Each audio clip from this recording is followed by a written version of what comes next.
అన్నము వలన జంతుజాలము పుట్టును, వర్షము వలన అన్నము సమకూడును. యజ్ఞము వలన వర్షము కలుగును, ఆ యజ్ఞము కర్మ వలననే సంభవము.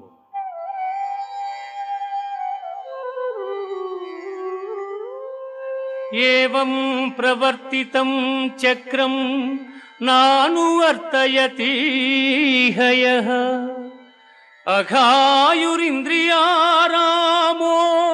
మోహం పార్థ సజీవతి.